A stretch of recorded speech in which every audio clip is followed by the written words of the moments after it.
जी हां, सरकारी टेस्ट में फेल हो गए हैं बाबा रामदेव के 6 प्रोडक्ट्स। रामदेव के पतंजलि योगपीठ का ये बेसन जो आप देख रहे हैं, ये बेसन भी फेल हो गया है। इतना ही नहीं, बेसन की हम बात नहीं कर रहे हैं, और भी जो उत्पाद वो बनाते हैं जैसे कि कच्ची घानी सरसों के इस तेल पर भी रिपोर्ट पे सवाल उठाए गए हैं। ये है कच्ची घानी का सरसों का तेल और इस पर भी सवाल उठाए गए हैं और कमोबेश यही हाल है इस पाइनएप्पल जैम का भी। ये पाइनएप्पल का जैम जो कि फेल हो गया है, वो टेस्ट जो उत्तराखंड खाद्य विभाग ने किया है। इतना ही नहीं, नमक, काली मिर्च, लीची का शहद, ये तमाम वो उत्पाद हैं जिनके सैंपल्स फेल हो गए हैं। आइए आपको दिखाते हैं हमारी ये खास रिपोर्ट।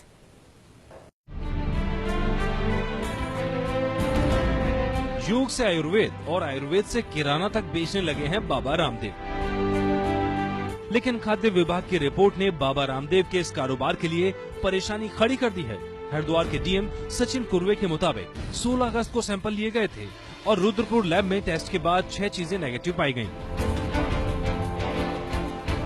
जो चीजें खाद्य विभाग के पैमानों पर खरी नहीं उतरी वो है नमक, काली मिर्च और बेसन। सैंपल की जांच के बाद पाइनएप्पल के जैम को भी फेल करार दिया गया। बाबा रामदेव के ये प्रोडक्ट्स काफी मात्रा में बिकते हैं। हमारा देखते ही देखते काफी तादाद में लोग आए और उन्होंने ये प्रोडक्ट्स खरीदे।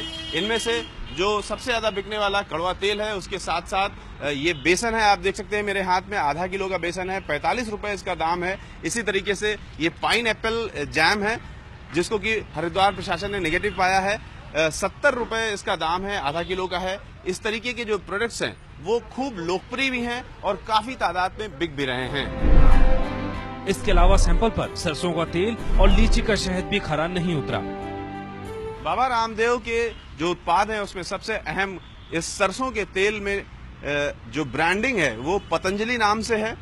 लिखा हुआ है कच्ची घानी प्योर मस्टर्ड ऑयल, असली सरसों की झांस, असली सरसों का स्वाद, 100% शुद्धता का भरोसा। ये इस पर लिखा हुआ है, 100% शुद्धता का भरोसा। और ये जयपुर से बनी हुई है। राजस्थान के जयपुर में इसका मैन्युफैक्चरिंग होती है, प्रोसेस्ड होता है और पैकिंग होती है। मस्टर्ड ऑयल के सापेक्ष में तो उन्होंने स्पष्ट रिपोर्ट में ये आया है कि ये बना कहीं और है करके, और उसके सापेक्ष जो यूज किया गया है यहाँ पे ना, तो यहाँ का किया है, बना कहीं और पे है, ऐसा ही आया है। तो इसमें काफी सारी चीजें हैं कि भाई यहाँ पे मैन्युफैक्चरिंग का कहीं टाइप तो नहीं है, ये सारी चीजें भी है, इसको भी हम देखेंगे। ऐसा कि कहा जा रहा है कि सरसों का तेल और लीची का जूस, उसके बारे में कि वो कहीं और बन रहा है और उसकी लेबलिंग कहीं और हो रही है।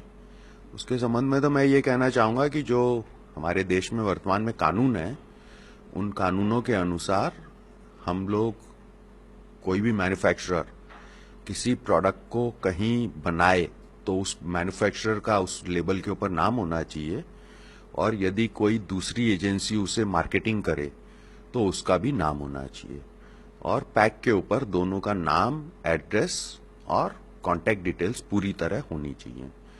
एज लॉन्ग एज ये दोनों कंडीशन हो